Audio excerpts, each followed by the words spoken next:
How many years would you say that you were officially with D Block? I say probably like 5 years. And so in the 5 year span, like you didn't get to put out an album, right? Nope. And so like, I mean, I think for even the average person now, they're complaining in like 2 years. You know, Oh, like they gonna complain in the first year. That's what, right, well, right. right now. So Hell yeah. I mean, you think about like how many songs you could possibly record in a 5 year span. Yeah, and it's like, listen, bro, like you can't be scared to release product.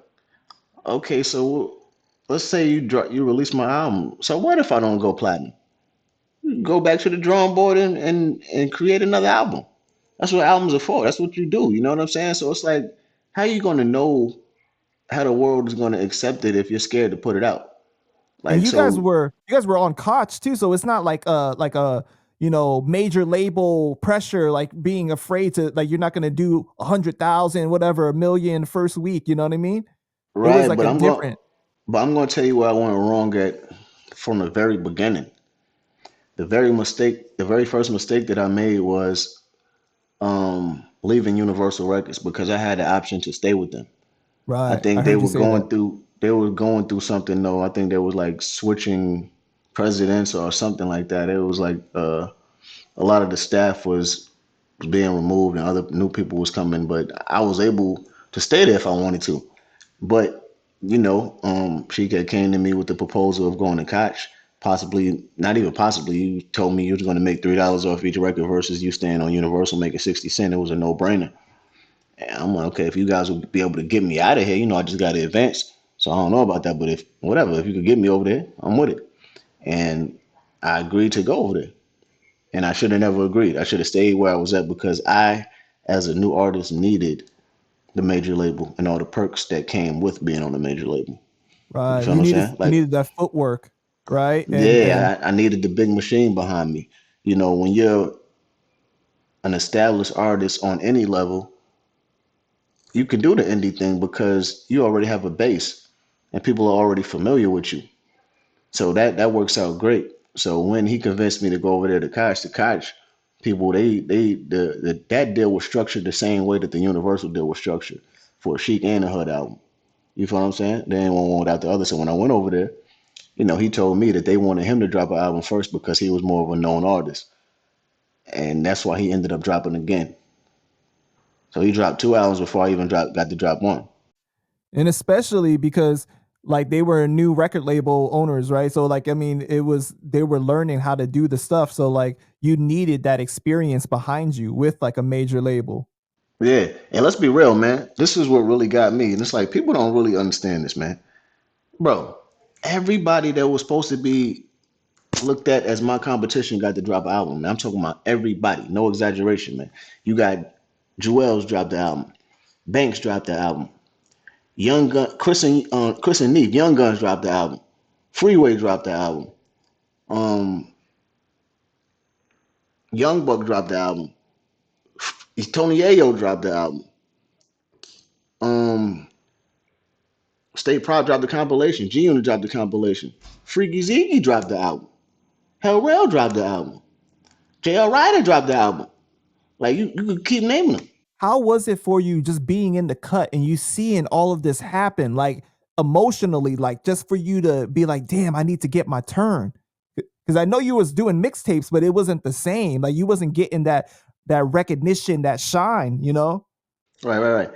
Um, it was tough, man. It was real tough dealing with that. Like don't get me wrong, I was appreciative that I was even in a position where people was even looking at me, but I'm like, yeah, I'm trying to compete. I'm trying to put this music out. I'm trying to um, I'm trying to take us somewhere else as far as the label goes. Like, you know what I mean? I'm trying to put us in the books. And I wasn't able to do it. I'm like, man, come on. All of these people are putting projects out. We're sitting here not putting projects out. We're making it look harder than what it is. I have three CEOs that are top tier lyricists. Like normally, if an artist is signed to another artist, it's only one artist that they're signed to. So whatever knowledge that artist that they're assigned to, let's if they're in a situation where they have a good CEO, he's going to be dumping his knowledge into that artist. I had the liberty of having three artists. You know what I'm saying? So the way I looked at it is, look, man, if I'm ever lacking in any area as far as like musically with making the album and creating this project, they're supposed to come in and assist me, or each of them, and tell me what they personally think I'm missing from the album or what I should put on this record or whatever the case be. And that would make the whole process go smoother and then make it that easier. And in you know how you have different situations within the industry too, where you hear this often. People tell these stories like, "Oh no, this was my song. I just gave it to this person." You'd be like, "Oh, okay, that's crazy." It could have been something as simple as that because all of us were recording multiple songs and we didn't use every single thing. So it could have been like, "Yo, if you didn't like this, or if you thought it should have been this, why you ain't? Why wasn't anybody building and brainstorming and trying to contribute ideas to making my project, a classic then?" It was never none of that. I was really out there picking my own beats, picking everything, like doing everything myself. Like you know what I'm saying? Because you look at that time period, 50's over there giving alley oops to everybody, right? Oh yeah, So like yeah. for you to watch that, you just like kind of like, man, like you guys got to help set me up too, you know? I mean, because that's the way it was supposed to be. That's the way that it's supposed to be in any situation with a person assigned to somebody. Man, it's like that's the name of the game. You put your artist in position. You're able to put them in position by you doing the things that you are supposed to do and the things that you're able to do. Like if you know that you're able to put him on this song, or if you're able to put him on this record, or if you're able to do this, or if you're able to spend this money on him, but it's gonna come back. So don't even look at it like that. You do those things because it's for the greater good of your company. I can't name a situation where they invested any of their personal money in me. Never, ever. That's a strange thing because it's like, why even have that kind of company or have an artist if you're not going to set them up for success, right? Because it looks bad on you.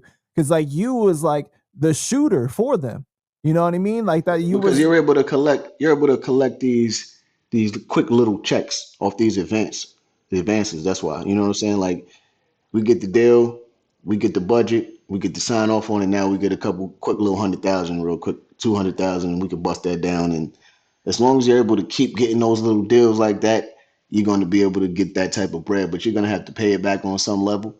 But you're still going to be able to steal from yourself and get that, those little checks and stuff like that. And that's just what was going on.